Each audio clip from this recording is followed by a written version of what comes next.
नमस्कार, मैं कमलेश कबीर आपका एक बार फिर स्वागत करता हूं इस नए एपिसोड में।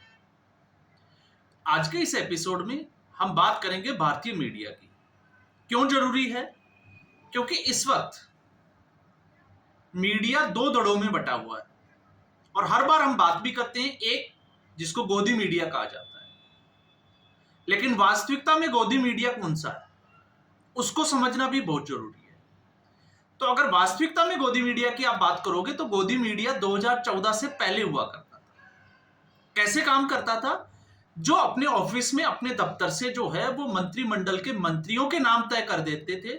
तो आप सोच सकते हो कि उस वक्त जो लोग मीडिया से जुड़े हुए थे वो किस तरीके से पार्टियों के साथ मिलकर राजनीति करते थे। दूसरा, ऐसे लोग जो प्रधानमंत्री के साथ प्रधानमंत्री के जहाज में बैठकर विदेशों की यात्रा करते थे और सरकारी पैसों पर होटलों में रुककर अय्यासी करना या हम कहें कि ऐश मौज करते थे, वो पत्रकारों की दुकानें बंद हो गई 2014 में जब प्रधानमंत्री नरेंद्र मोदी सरकार में सत्ता में आए।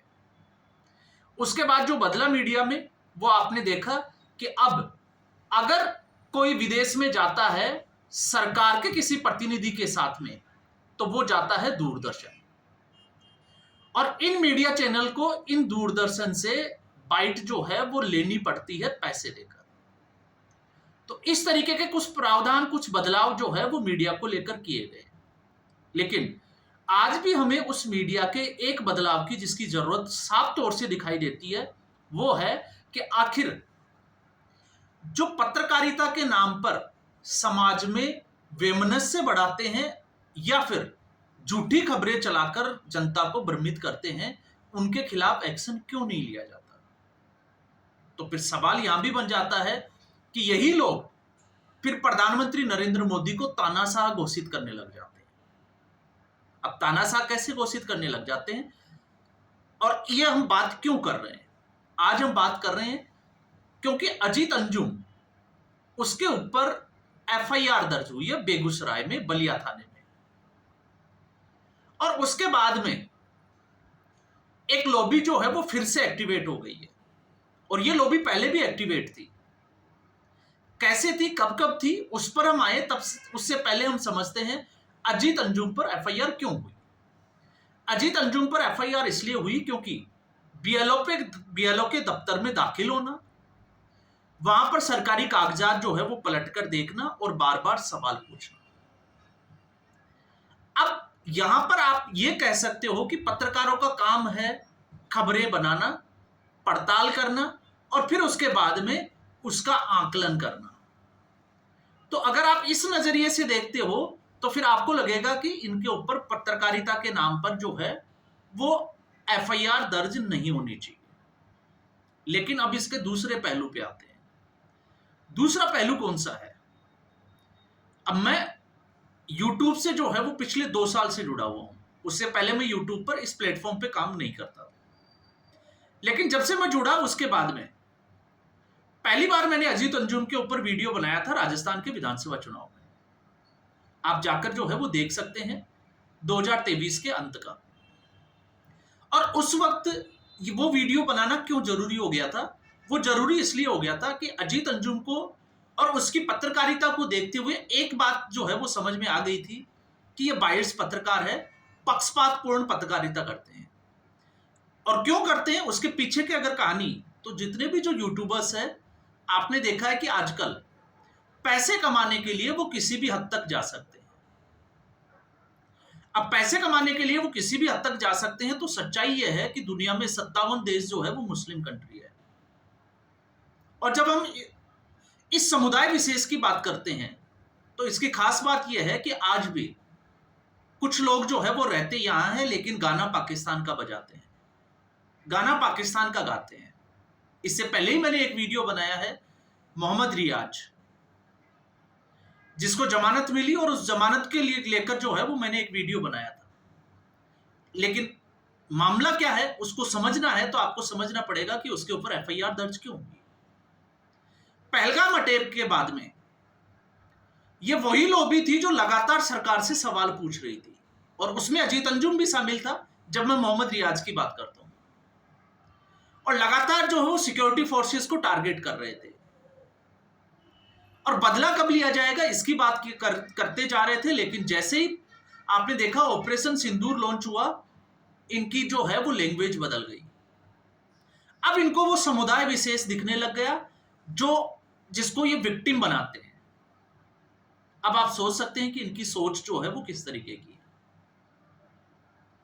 पहलगाम में जो मारे गए, जो हिंदू नरसंहार हुआ, उसमें इनको धर्म नहीं दिखा, लेकिन पाकिस्तान में जो अटैक हुआ उसमें ये धर्म को निकाल कर लिया है। क्यों निकाल कर लिया है? क्योंकि इनको अपने व्यूवर्स बढ़ाने होते हैं। इनके खास व्यूवर्स जो है वो इसी समुदाय विशेष से आते हैं। तो जहां जहां पर ऐसा होगा वहां वहां पर ये लोग जो है वो पहुंच जाएंगे। तो मोहम्मद रियाज ने जो इंस्टाग्राम पे पोस्ट किया था, वो पोस्ट ये था कि चाहे कुछ भी कर लो, हम सपोर्ट पाकिस्तान का करेंगे। क्यों? आखिर इसकी जरूरत क्यों पड़ी और इस मानसिकता के पीछे का कारण क्या है? तो आपको समझ में आ जाएगा कि अजीत अंजुम जैसे पत्रकारों पर एक्शन लिया गया या नहीं लिया गया, हम उसकी बात नहीं कर रहे। हम बात ये करेंगे कि आखिर इस एक्शन के आगे जाके प्रभाव क्या होंगे। क्योंकि अभी एफआईआर दर्ज हुई है, क्या अजीत अंजुम को पकड़ा जाएगा, जेल में डाला जाएगा, ये एक बड़ा सवाल है। और दूसरा, क्या अजीत अंजुम के चैनल को बैन किया जाएगा, ये दूसरा सवाल। और इन दोनों पे अगर आप देखोगे तो मुझे नहीं लगता कि ऐसा कुछ होने वाला है। तो फिर बात ये आ जाती है कि आखिर एक्शन में देरी क्यों? आखिर इनको इतनी जो है वो आजादी किस बात की, फ्रीडम ऑफ स्पीच के बहाने, कि वो इस तरीके की हरकत करें।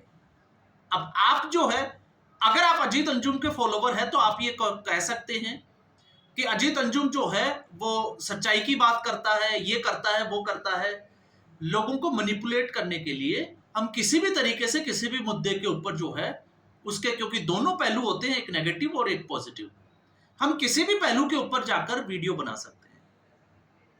लेकिन सवाल खड़ा यह होता है कि जब अजीत अंजुम, बाबा बालकनाथ को टिकट दिया जाता है जहां पर अजीत अंजुम को यह लगता है कि यहां पे हिंदू मुस्लिम हो सकता है, तो आखिर उस तिजारा की सीट पर जाकर अलवर में उसी सीट पर जो है वो रिपोर्टिंग क्यों? तब सवाल जो है वो खड़े हो जाते हैं। और आखिर मुसलमानों को बाहर निकाल के घरों से जबरदस्ती माइक ठूंसकर उनसे ही सवाल क्यों? तब आपको समझ में आएगा। ऐसा इसलिए क्योंकि बाबा बालकनाथ का प्रचार करने के लिए गए थे योगी आदित्यनाथ। तो आपको योगी आदित्यनाथ के अलवर सीट पर, जहां तिजारा सीट पर बाबा बालकनाथ खड़े हुए थे, उस सीट पर जाना, बाबा बालकनाथ का जो है वो प्रचार करना। और चूंकि वो मुस्लिम बाहुल्य सीट है, इसलिए आपने देखा अजीत अंजुम को लगा कि इस पे हिंदू मुस्लिम हो सकता है और उनके व्यूवर्स बढ़ सकते हैं, तो वहां पर उसने रिपोर्टिंग जाकर शुरू कर दी। एक जो मैं बताने जा रहा हूं। दूसरा, बनारस की सीट जहां पर नरेंद्र मोदी की सीट थी, उस सीट पर जाना।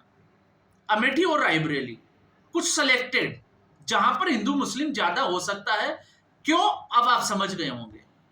तो आखिर अजीत अंजुम संदेश खाली में, जब मोहम्मद शेख नाम का जो बंदा था, टीएमसी का एक नेता, और उसने जो वहां पर रायता फैलाया, महिलाओं के साथ अत्याचार किया, जमीनें हड़प ली, और पश्चिमी बंगाल की जिस तरीके की राजनीति है जहां पर रोहिंग्याओं का अड्डा बना हुआ है, मुर्शिदाबाद की हिंसा हुई, तो आखिर एक बार भी अजीत अंजुम ने हिम्मत क्यों नहीं की? तब उसकी सच्चाई जवाब क्यों नहीं दे देती है? सवाल यहां पर खड़े हो जाते हैं। तो इससे आपको समझ में आएगा कि यह पत्रकारिता के नाम पर सिर्फ धब्बा है, इससे ज्यादा कुछ भी नहीं है। इस केस में क्या होगा मैं उसकी बात नहीं कर रहा। तो आखिर मोदी विरोध के कारण ये अपनी जो निचला जो स्तर है उस पर आकर पत्रकारिता क्यों करते हैं? दूसरा, जब हम इस लॉबी की बात करते हैं तो आपने देखा होगा इन्हीं के एक साथी की, क्योंकि ये अपने आप को बहुत बड़ा दिखाते हैं, पुण्य प्रसून वाजपेयी, उसका स्टिंग हुआ सीधे तौर से। किस तरीके से उसको जो है वो एक शो करने के क्या उन्होंने जो है वो साठगांठ की, पूरे देश ने देखा। लेकिन इनके ही एक साथी और जो न्यूज क्लिक से जुड़े हुए थे, अब आपको समझ में आ गया होगा। जब उसके घर पर जब छापा पड़ा, और आपको पता होगा, तारीख भी मैं बता देता हूं, जब आपको पता होगा संजय सिंह को गिरफ्तार किया उसके अगले दिन, आम आदमी पार्टी के नेता संजय सिंह। और उस वक्त ये लोग, रवीश कुमार जैसे लोग भी जो है वो वीडियो बनाते थे और वीडियो का टाइटल होता था कि आओ और हमें भी गिरफ्तार कर लो। आखिर किसकी जरूरत क्यों पड़ी? आप सोच के देखिए। तो ये वो लोग हैं जो अपने आप को बुद्धिजीवी बताते हैं और बुद्धिजीवी बनने के बहाने जो है वो समुदाय विशेष को खुश करने के लिए जैसे ही इनको कोई मसाला मिलता है तो महाकुंभ की आप रिपोर्टिंग देख लीजिए और फिर उसके अलग जो है वो अजीत अंजुम और रवीश कुमार जैसे पत्रकारों की संभल की रिपोर्टिंग देख लीजिए। जब संभल की अब आप घटना हुई उसमें पाकिस्तानी बुलेट मिले जो मेड इन पाकिस्तान थे, लेकिन फिर भी जो है वो योगी आदित्यनाथ की सरकार को कटघरे में खड़ा किया गया। तो सवाल को ये पूछे कि आखिर वो पत्थर आए कहां से? आखिर इतनी भीड़ जो है वो अचानक से इकट्ठी कैसे हो गई? तो फिर इन लोगों की सच्चाई मर क्यों जाती है? तो इसलिए अजीत अंजुम के ऊपर सवाल खड़े होते हैं। और इसका दूसरा पहलू जब मैं बात करता हूं तो आपने देखा ऑपरेशन सिंदूर के दौरान जब भारतीय मीडिया रिपोर्टिंग कर रहा था और जब वो ये कह रहा था कि लाहौर पे कब्जा कर लिया भारतीय सेना ने, आपको पता ही होगा ऑपरेशन सिंदूर के अगले दिन रात की बात है, तो तब लोग ये जो है वो उसको गोदी मीडिया कहकर उन लोगों को टारगेट करने की कोशिश कर रहे थे। तो अभी एसआईआर जो है चुनाव आयोग ने इसको लागू किया है।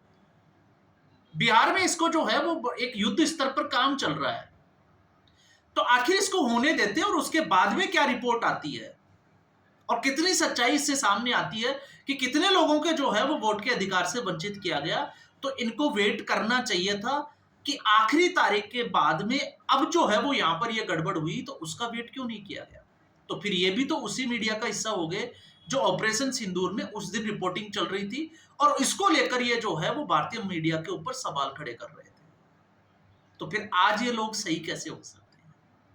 और फिर इससे आगे अगर हम बढ़ते हैं तो जिस बीएलओ ने इसके ऊपर एफआईआर दर्ज कराई है वो है मोहम्मद अंसारुल हक। अब आप समझ गए होंगे ये भी उसी समुदाय से आता है। तब यहां पर मामला जो है वो और संगीन नजर आता है। तो अब आप समझ रहे होंगे कि अजीत अंजुम जैसे लोगों के ऊपर नकेल जो है वो अभी नहीं, इससे पहले ही कस देनी चाहिए थी, ताकि इस तरीके की पत्रकारिता की जरूरत ही नहीं पड़ी। और इन लोगों की पत्रकारिता को देखकर आपने देखा होगा अब जो है वो नए नए जो यूट्यूबर्स आ रहे हैं वो भी इसी तरीके की पत्रकारिता कर रहे हैं। तो मोदी विरोध के ऊपर अगर हम राष्ट्र हित के साथ में या राष्ट्र के साथ धोखा कर रहे हैं तो आप समझ सकते हैं कि हमारे मन में कितना जहर भरा हुआ है और कितना द्वेष है और हमारा मोटिव क्या है। क्योंकि मुझे लगता है सरकार किसी भी पार्टी की हो, लेकिन अगर मुद्दा जो है वो राष्ट्र से जुड़ा हुआ है तो फिर हमें जो है वो सब कुछ छोड़कर राष्ट्र के साथ खड़े दिखाई देना चाहिए।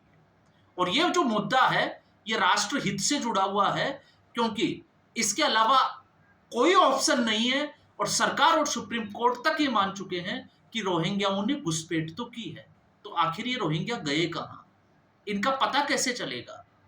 और आखिर कौन से लोग जो है वो इसका शिकार हुए, जिसकी हम बात करते हैं कि उनका वोटर लिस्ट में नाम कट गया, तो कम से कम उसका इंतजार करना चाहिए कि यह प्रक्रिया पूरी हो गई और उसके बाद में यहां जो है वो वोटर लिस्ट को लेकर ये विवाद है या ये खामियां पाई गई, तब अगर कोई रिपोर्टिंग करे तब समझ में आता है। वरना 45 मिनट का वीडियो सिर्फ और सिर्फ समुदाय विशेष को भ्रमित करने वाला और इस पूरे चुनावी प्रक्रिया को इन्फ्लुएंस करने के अलावा जो है वो कुछ भी नजर नहीं आता है।